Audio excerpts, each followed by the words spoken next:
There are my cuttings.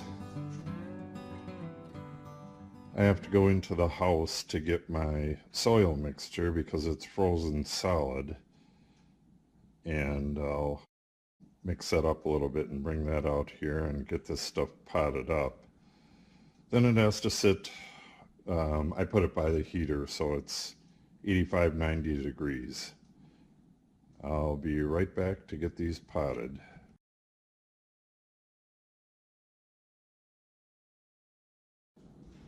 Alrighty, this is my propagation bin.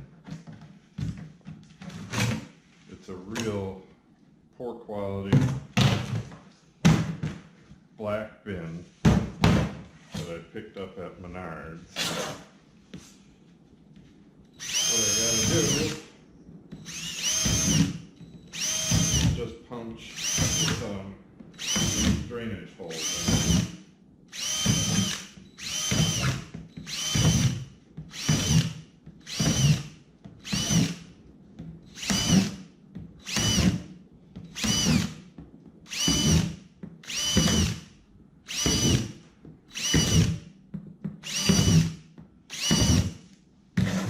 Then what I do after I put the potting medium in here, which is 50% peat and either 50% perlite or 50% sand. I only need about 2 or 3 inches. I'm doing these lilac cuttings, and they have a lot of buds on them. Grapevines have a distance, sometimes 4 or 5 inches between the nodes. The lilacs do not, so I don't want to get too many nodes below the soil. So I'm going to put 2, maybe 3 inches of medium in there, and I'm going to wet the medium with a weak solution of a starter fertilizer, which is high in phosphorus, to help the roots get a start. I'll show that in a second. Okay, now I mixed up my mixture of peat and it's sand and gravel mixed. It's called screenings around here. And I pre-moistened it, because if you try to add water in the bin, it'll just float and your cuttings will get all knocked down. So like I said earlier, I just want about 2 inches in here. I don't put any gravel or anything in the bottom. I just put this on a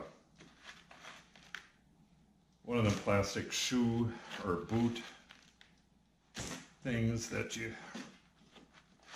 have as you come into the house to catch the water from your boots. Put it on one of those and put it in front of a heat vent.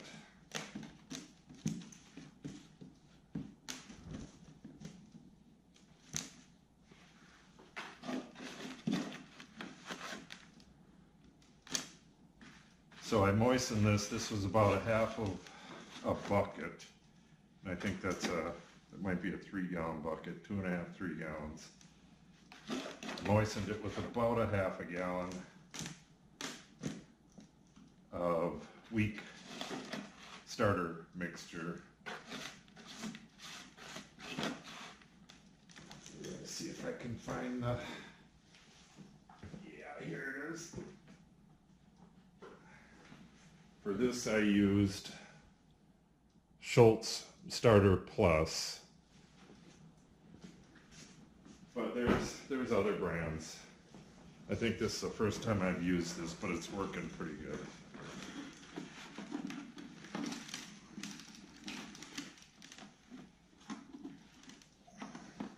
I didn't know if I was going to use all of that or not, but it looks like I did.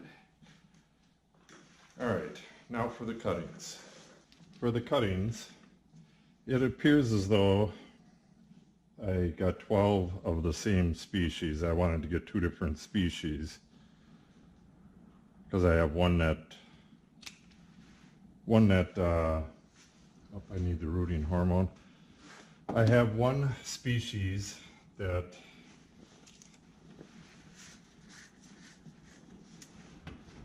blooms later than the other.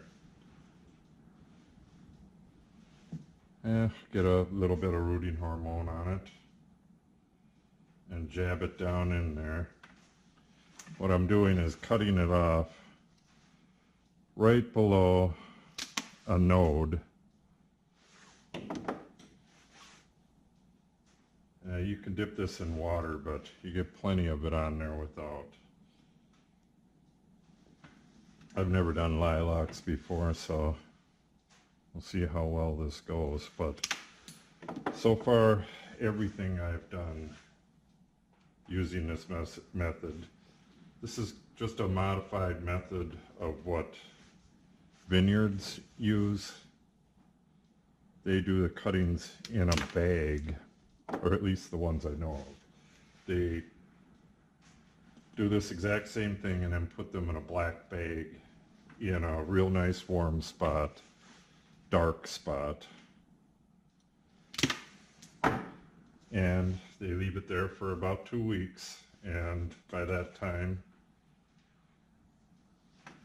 they should be sprouted, and they can be put into pots until it's time to grow. A lot of that stuff goes on in California. Around here, right after we take the cuttings off the vines, we have about a month and a half, maybe 2 months before it's warm enough to plant them into the ground. But that way they get a good head start if they're pretty big when they go in.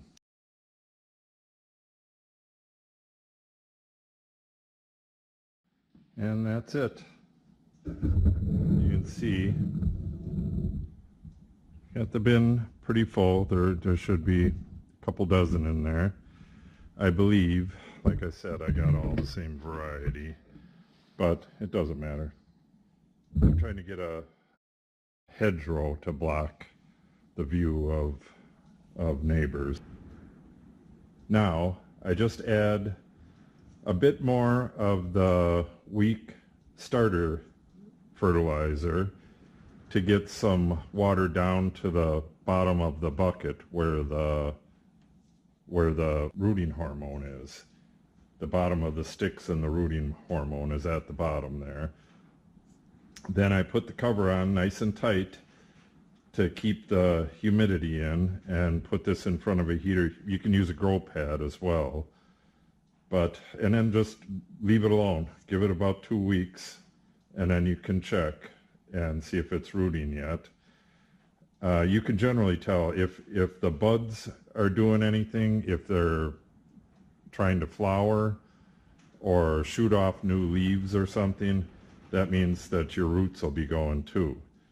And it's time to take the lid off so that they can get some carbohydrates and all that other good stuff. Well, that's about it for this.